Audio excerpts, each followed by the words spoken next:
Olá, Zac! Hoje é quinta-feira, vamos aprender artes e literatura. Vamos lá.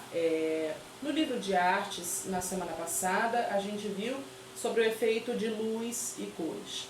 Como as luzes, aliás, como as cores, né, podem representar uma determinada luz, representando um determinado horário, né? Se eu faço uma pintura e quero dizer que está de noite, eu vou usar determinadas cores para representar a noite, né? A pouca luz da noite, ou a ausência de luz. Se eu quiser representar, né, fazer um quadro, fazer uma pintura e que expresse um determinado horário durante a manhã, eu vou usar outras cores para determinar ali, para expressar aquela luz da manhã.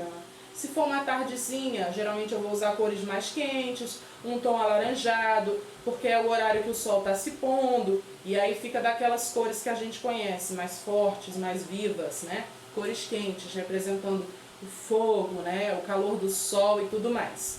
Então a gente vai continuar ainda nesse assunto, fazer algumas novas atividades a respeito disso.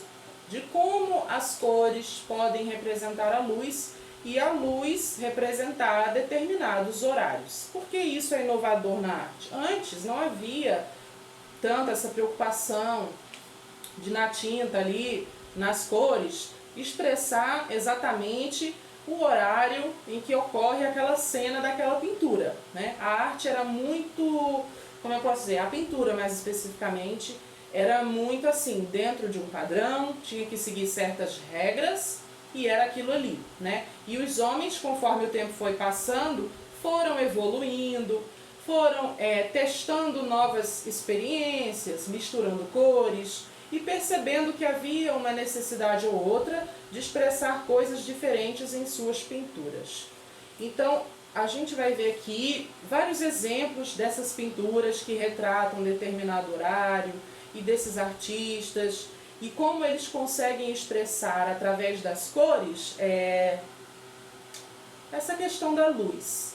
Determinadas cores representam a luz em determinado horário do dia, né? As cores mais quentes representam talvez um dia de sol, de calor.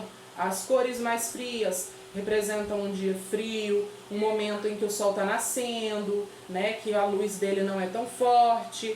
Também um momento de noite, em que não há luz do sol, então vai usar cores mais escuras, representando ali a ausência da luz. E aí, dependendo da cena que se quer pintar, as cores ali vão montar, vão fazer com que não somente o desenho em si expresse ali o horário daquela cena, como também as próprias cores que vão representar a luz, vão dar a indicação de que horário aquela cena quer representar. Certo? Então, basicamente é isso, o assunto sobre luz e cores. É como a tinta, o efeito da cor faz um efeito de luz e expressa para quem está vendo o horário que aquela cena acontece. Se eu faço um desenho que ele representa uma manhã, se eu faço um desenho que representa uma tardinha, se eu faço um desenho que representa uma noite, e assim eu vou usando as cores específicas para que fique expressado no desenho o horário que a cena está acontecendo, tá bom? Se você tiver caderno de desenho, folha branca, você pode fazer vários desenhos diferentes, usando as cores, né, diferentes, expressando, por exemplo, você pode fazer o desenho de uma manhã, quando o sol está nascendo, você pode depois fazer um desenho de uma tardezinha, quando o sol está se pondo, e você pode fazer um desenho de um horário à noite, quando tem pouca luz ou nenhuma luz do sol, né? E aí você vai representar através das cores, as luzes das lamparinas, dos postes, ou das estrelas, da lua, e aí as cores é que vão representar a luz nesses momentos do dia, certo?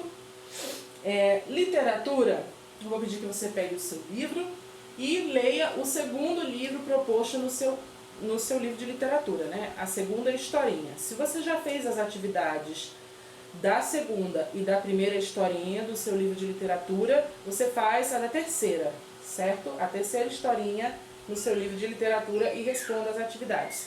Se ainda falta responder o do segundo livro de historinha, você responde, tá bom? Em literatura, na aula passada, eu dei um breve resumo do que é literatura, o que são gêneros literários e tudo mais. mas hoje, mais especificamente essa semana, eu vou pedir que você faça as atividades do livro e leia a historinha proposta. Se já fez da primeira, faz da segunda. Se já fez da segunda, faz da terceira, tá bom? Mas eu tenho certeza que ou a segunda ou a terceira ainda falta você fazer, certo? Também vou pegar o seu livro de literatura na escola, tá bom? Alguns livros acabaram ficando lá. E aí eu vou pedindo que você vá atualizando os seus livros e os conteúdos que estiverem ainda em branco na unidade 1, que você vai fazendo, tá bom? Depois vai ser marcado um dia, né, um determinado horário, para você ir lá, deixar os seus livros, o caderno, com as atividades que eu vou lá buscar para corrigir tudo, certo? Ainda vamos combinar esse dia, Jaiane vai decidir, e aí seus pais vão levar lá os livros, tá bom? Então vá atualizando enquanto isso, para que quando eu pegue não esteja nenhuma atividade por fazer e você não se atrase também quando a gente entrar na segunda unidade, ok? Então basicamente é isso, efeito de luz e cor na arte, faça os desenhos que eu pedi, as atividades aqui da plataforma, responda aqui e responda as atividades no seu livro de literatura, com o apoio do livro de historinha, né? Que todo livro de literatura ele vem com o livro de historinha acompanhado.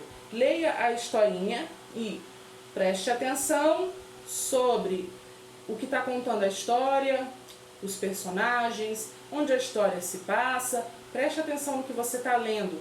E se for necessário, leia mais de uma vez, para que você não se perca e para que você saiba responder corretamente as perguntas, fazer uma boa interpretação de texto. Por quê? Tratando-se de literatura, né, a gente vai ler livros, a gente vai conhecer histórias.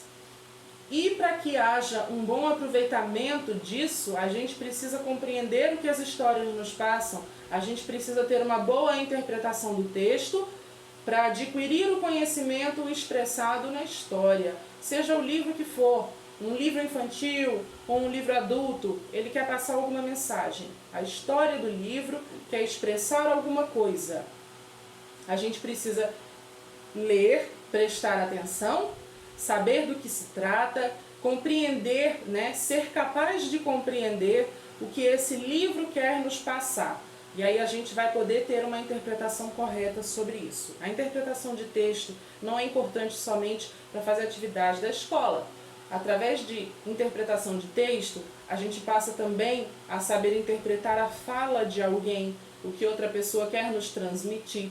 Podemos evitar maus entendidos, né? Quando você tem uma boa interpretação de texto, você também sabe interpretar o mundo à sua volta, as situações, os acontecimentos, e sabe viver melhor, com mais facilidade, né? E perceber o mundo à sua volta é muito importante. A literatura nos ajuda nisso. A literatura muitas vezes também suaviza a realidade, às vezes uma realidade cruel, uma realidade ruim, ela suaviza e temos ali uma história falando a respeito de algo que é real, mostrando uma situação que ocorre no dia a dia, mas de uma forma mais amena, mais leve, talvez engraçada, de modo que nos coloque a refletir sobre problemas sociais, sobre necessidades da nossa sociedade e nos faz aprender mais.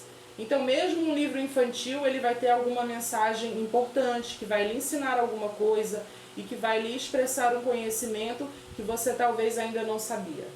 Então, sempre que você for ler um livro, seja esse da atividade ou seja qualquer outro, sempre lembre de prestar atenção no que esse livro está expressando, para que você tenha sempre uma boa interpretação, não só de texto, mas de tudo no geral, tá? Eu vou ficando por aqui. Responda as atividades da plataforma, se tiver dúvida, entre em contato comigo que eu estou disponível, ok? Amanhã é sexta-feira, mais um fim de semana que está chegando e a gente volta a se encontrar para aula de inglês e libras, tá bom? Um beijo e tchau, tchau!